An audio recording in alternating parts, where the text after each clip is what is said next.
మీరు అనుకుండొచ్చు, బంధువులు, మిత్రులు దూరం అవుతురా అని.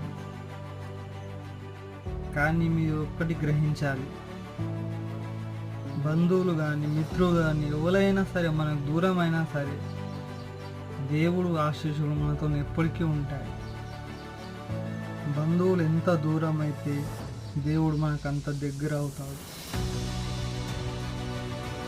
ఇది నేను గ్రహించాను, మీరు కూడా గ్రహించండి.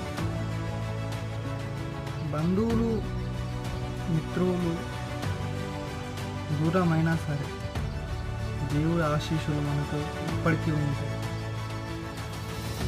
ఇది జీవిత సత్యం, దానికి నేనే నిదర్శనం.